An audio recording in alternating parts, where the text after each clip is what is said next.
Important topic discuss करने जा रहे हैं, जो आप बार बार हमें मैसेज कर रहे थे। वो क्या है हमारा IUPAC नॉमिनेशन। ठीक है, IUPAC की फुल फॉर्म बता दूं पहले, international union of pure and applied chemistry. मैंने बताया हुआ है आपको कि IUPAC हमारी केमिस्ट्री की वो ब्रांच है जो यूनिवर्सली एक्सेप्टेड है। तो हम लोग जो आपके केमिकल कंपाउंड्स है, जो बेसिकली आज हम बात करेंगे कार्बन कंपाउंड है, उनके जो नाम है वो IUPAC नेम से हैं। ठीक है बेटा, इसके बारे में ज़्यादा डिस्कस ना करते हुए हम लोग नेमिंग पे आते हैं। ठीक है, तो नेमिंग के लिए हम लोग स्टार्ट करेंगे रूल से। तो पहला हमारा जो रूल है वो क्या है, देखो बेटा एग्जाम्पल्स के साथ हमने डिस्कस करना है। फर्स्ट रूल है हमारा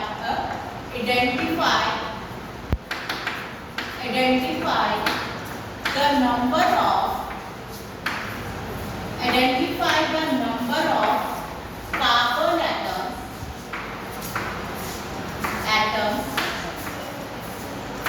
in the chain। ठीक है, सबसे पहले बेटा हमने क्या करना है, हमारी चेन के अंदर, हमारी कार्बन चेन के अंदर कितने कार्बन एटम्स है ये आइडेंटिफाई करना है। ठीक है, देखो आपके पास एक कार्बन चेन दी हुई, इस कार्बन चेन में आपके पास कितने कार्बन एटम है, सिंपली आपने वो काउंट करना है। लाइक इसमें हमारे पास कितने कार्बन एटम्स है, 1 2 3 4 है। पर अब मैं आपको ये भी बता दूं कि अगर आपके पास 4 है, 3 है, 2 है, 1 है, तो उसके लिए आप लोगों ने क्या क्या नेम यूज करने हैं।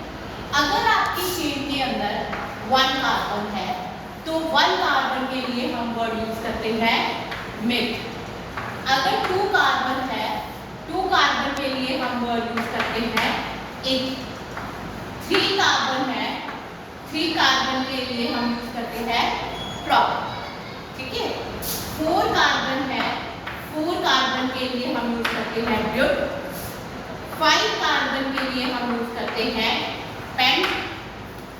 6 कार्बन के लिए हम यूज करते हैं हेक्स। 7 के लिए हेप। 8 के लिए op.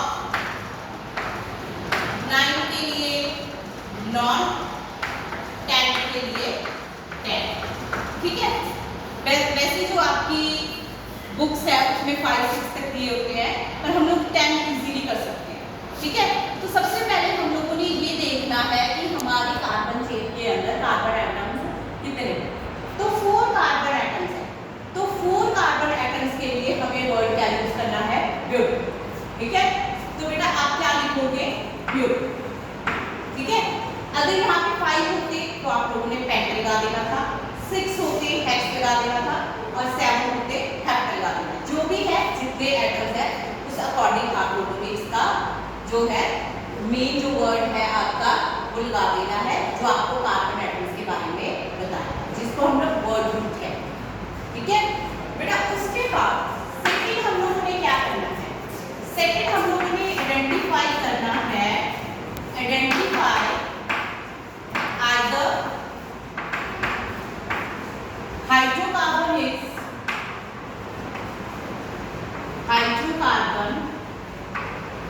is saturated or unsaturated। अब हमने देखा है कि हमारा जो कार्बन चेन है, हमारी हाइड्रोकार्बन है, वो सैचुरेटेड है या अनसैचुरेटेड। सैचुरेटेड का मतलब आपको पता ही है कि अगर सारे के सारे सिंगल बॉन्ड है तो हम उसको सैचुरेटेड कहते हैं। अगर डबल और ट्रिपल बॉन्ड होते हैं तो उसको हम लोग अनसैचुरेटेड कहते हैं। इस एग्जाम्पल की बात करें तो इसमें सारे के सारे जो कार्बन बॉन्ड है वो सिंगल है, तो ये सैचुरेटेड आपका हाइड्रोकार्बन है। ठीक है, तो जब हमारा हाइड्रोकार्बन सैचुरेटेड हो तो वर्ड रूट के साथ हमारा जो सुफिक्स ऐड होता है पहले, वो क्या होता है, एन होता है। क्या होता है, एन। एन किसके लिए होता है, हमारा सिंगल बॉन्ड के लिए। ठीक है, अगर सिंगल बॉन्ड है तो हमारा जो है एन जो है सुफिक्स ऐड होगा वर्ड रूट के साथ। और बेटा अगर डबल बॉन्ड है, ठीक है, अगर आपका कार्बन कार्बन में कहीं भी डबल बॉन्ड है, ठीक है, कार्बन कार्बन कहीं भी डबल बॉन्ड है, उसके लिए हमें वर्ड यूज करना होता है ई। राइट, और आपको भी अगर ट्रिपल बॉन्ड है, ट्रिपल बॉन्ड के लिए हमें होता है आइन, ठीक है, ए, ई एंड आई। समझ आएगा? तो अगर ये हमारा ये सिंगल बॉन्ड है तो ब्यूट के साथ हम क्या लगा देंगे, ए, तो क्या बन गया ब्यूट ए। और अगर यहाँ पे डबल बॉन्ड होता, यहाँ पे डबल बॉन्ड होता तो हम लोग यहाँ पे क्या करते, ईन, राइट। तो यहाँ पे आपके नॉमेनक्लेचर में ईन आता, अगर यहाँ पे ट्रिपल बॉन्ड आता तो यहाँ पे ईन आता, ठीक है। अगर ट्रिपल बॉन्ड आता तो सॉरी आइन आता, ट्रिपल बॉन्ड के लिए यहाँ पे क्या बन जाएगा फिर आपका आइन, राइट। बेटा आप दूसरी चीज हम बात करें तो उसमें हम लोग क्या देखेंगे, एक बहुत सिंपल सी चीज हम लोगों ने बता दी कि यहाँ पे जो है ट्रिपल बॉन्ड या डबल बॉन्ड की मैं बात कर लूँ, ठीक है, डबल बॉन्ड की बात अगर हम लोग कर लें तो इसमें अगर ये डबल बॉन्ड यहाँ पे है और डबल बॉन्ड यहाँ पे है, ठीक है, सिंपली तो आप दोनों में इसको क्या कहोगे कि ये ब्यूटीन है, ये भी ब्यूटीन है, ये भी ब्यूटीन है, बट बेटा ये इनकम्प्लीट नेम होता है क्योंकि हमने डबल बॉन्ड की पोजीशन भी लोकेट करनी होती है कि डबल बॉन्ड किस पोजीशन के ऊपर है। तो पोजीशन बताने के लिए हमें अपनी कार्बन चेन की नंबरिंग करनी होती है, ठीक है। तो हम लोग नंबरिंग कैसे करेंगे, नंबरिंग करते टाइम हमें ये ध्यान रखना है कि हम किसी भी साइड से नंबरिंग कर सकते हैं, इस साइड से भी कर सकते हैं, इस साइड से भी कर सकते हैं, पर कौन सी नंबरिंग हमने प्रेफर करनी है, वो नंबरिंग प्रेफर करनी है कि हमारा जो भी कोई डबल बॉन्ड, ट्रिपल बॉन्ड या कोई फंक्शनल ग्रुप जो आगे हम बात करेंगे या कोई सब्स्टिट्यूएंट है उसको लोएस्ट नंबर मिले, लाइक देखो इसमें अगर मैं नंबरिंग करूं 1 2 3 4, ठीक है, तो इसमें नंबरिंग करते टाइम मेरी ये जो कार्बन है जिसका डबल बॉन्ड है उसको क्या मिल रहा है, एक नंबर मिल रहा है, ठीक है। पर अगर मैं यहाँ से नंबरिंग करूँ, यहाँ से नंबरिंग करूँ तो मेरी जो वो कार्बन जिसका डबल बॉन्ड है उसको 3 नंबर मिल रहा है, तो इसकी जो ये नंबरिंग है जिसमें हमारे डबल बॉन्ड को लोएस्ट नंबर मिल रहा है वो है ये फर्स्ट वन, तो इस नंबरिंग को हम लोग करेक्ट मानेंगे, ठीक है। तो इसका कंप्लीट नेम क्या हुआ, ब्यूट 1 ई, ठीक है बेटा। तो आपने ये नंबर ऐड करना है कि आपका ई कहाँ है। एक चीज और ध्यान रखना जो आगे भी मैं आपको बताऊंगी, जब किसी डिजिट को किसी लेटर से सेपरेट करना है तो हमें हाइफन लगाना है बीच में। जब आपको एक डिजिट को एक लेटर से सेपरेट करना है तो हाइफन लगाना है, ठीक है। आगे का रूल हम आगे करेंगे कि जब एक डिजिट को डिजिट से सेपरेट करना है तब क्या करना है। बेटा आप इसकी नंबरिंग देखो, इसकी नंबरिंग में अगर यहाँ से करूँ 1 2 3 4, इस कार्बन को जहाँ पे डबल बॉन्ड स्टार्ट हो रहा है 2 नंबर आ रहा है, और इस साइड से शुरू करूँ तब भी इसको 2 नंबर आ रहा है, तो आप किसी भी साइड से नंबरिंग स्टार्ट करो इसमें कोई फर्क नहीं पड़ेगा। तो इसका आपका जो नेम हुआ हाइड्रोकार्बन का वो क्या हुआ, ब्यूट 2 ई, राइट बेटा, समझ आ रही बात। होप कि आप लोगों को ये दोनों रूल्स अच्छे से समझ आ गए, ठीक है। आज मैं आपको एक रूल और बताऊंगी, बाकी जो है हम कल की क्लास में डिस्कस करेंगे।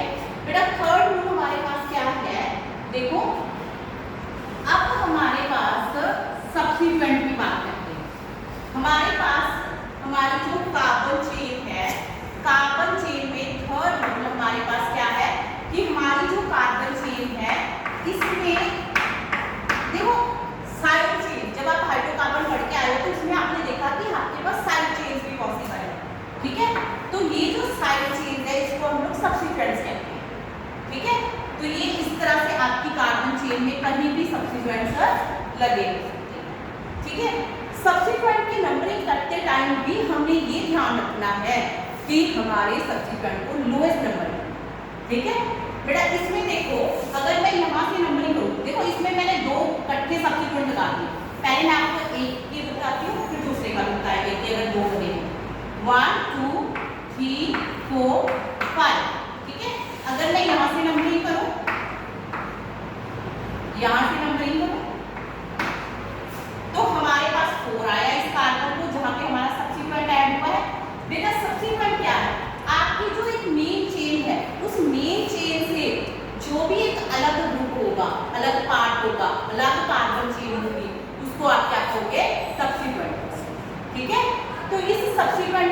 नंबरिंग हमने मेन चेन के साथ ही इसको अलग से करनी है। कैसे करनी है बेटा? देखो नंबरिंग हमारे पास एक तो ये नंबरिंग होगी जिसको मैंने 1 बता दिया, और सेकंड जो नंबरिंग है वो ये है।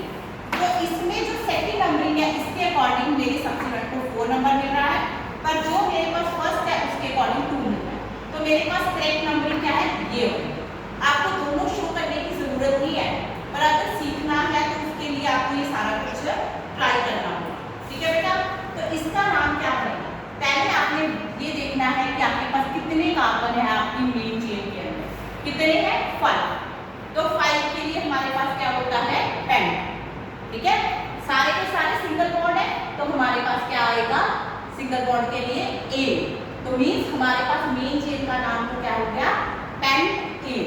ठीक है बेटा? जब सब्स्टिट्यूएंट है, सब्स्टिट्यूएंट में भी हमने ये देखना है कि कितने कार्बन है। यहाँ पे एक कार्बन है तो वही लगेगा। ठीक है?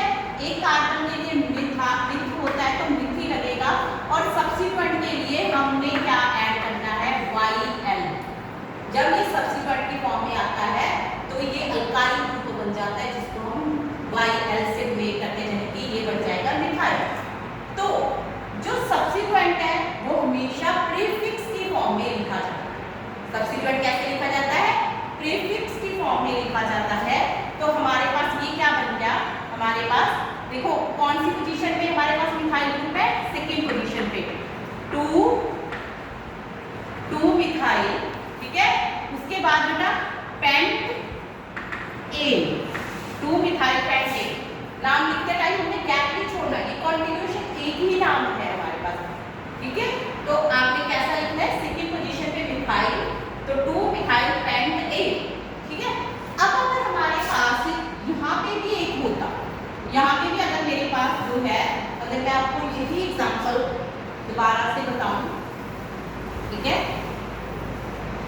जिसमें मैं 2 कार्बन लगा रही हूँ, 1 2 3 4 5। एक मैंने वही सेकंड पोजीशन पे रखी, एक मैंने यहाँ पे। ठीक है? 2 मिथाइल ग्रुप आपके पास आ गए। तो बेटा इसमें आपके पास क्या है? ये भी मिथाइल है, ये भी एक कार्बन है और ये भी एक कार्बन है। ये भी मिथाइल ग्रुप है और ये भी मिथाइल ग्रुप है। तो अब आप क्या करो? मोस्टली बच्चे क्या कहते हैं? मैम ये भी सेकंड पोजीशन पे है और ये भी सेकंड पोजीशन पे है। इसकी सेकंड पोजीशन हमने यहाँ से देख ली, इसकी सेकंड पोजीशन यहाँ से देख ली। ऐसा नहीं होता। नंबरिंग आपने एक ही साइड से करनी है। नंबरिंग एक ही साइड से करते हुए हमें ये चेक करना है कि आपको लोएस्ट नंबर किस साइड से मिल रहा है। जैसे यहाँ से हम करते हैं तो हमारे पास जो नंबर का सेट बन रहा है, एक कार्बन को 2 मिला और दूसरी कार्बन को 4 मिला। ठीक है? और इधर से करते हुए भी हमें 2 और 4 का ही सेट बनेगा। तो हम किसी भी साइड से नंबरिंग करें, पर हमने इसको 2 4 लिखना है, 2 2 नहीं लिखना। तो बेटा ये कैसे बन गया हमारा? 2 4। ठीक है? अब 2 डिजिट इकट्ठे आए, जब 2 डिजिट इकट्ठे आते हैं तो उसमें हमने क्या लगाना होता है? कॉमा लगाना। 2 डिजिट को एक दूसरे से सेपरेट करने के लिए हम कॉमा लगाएंगे। और सेकेंडली एक चीज और क्या है? 2 मिथाइल ग्रुप है ना, तो 2 मिथाइल को रिप्रेजेंट करने के लिए डाई वर्ड लगाएंगे। तो यहाँ पे हमारे पास क्या बन जाएगा?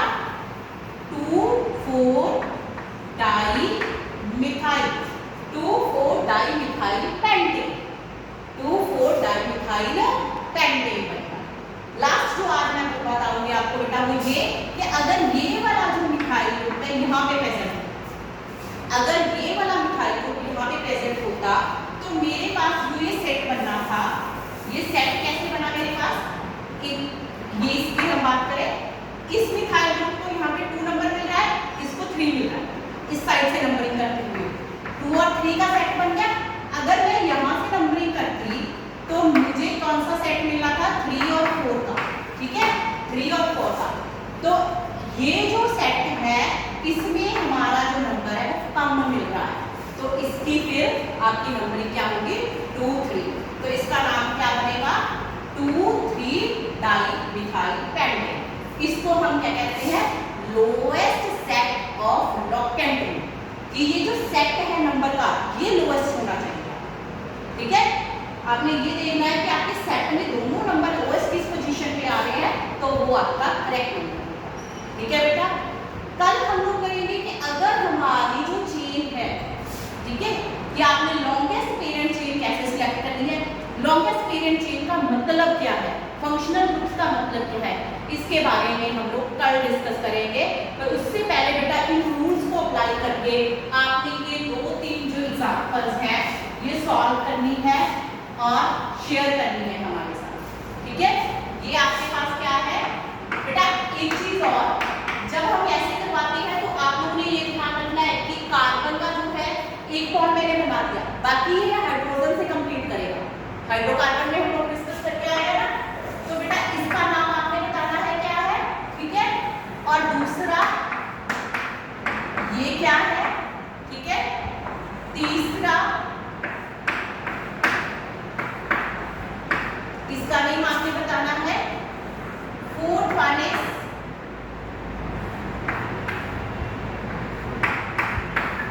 ठीक है, और फिफ्थ आपने बताना है ये,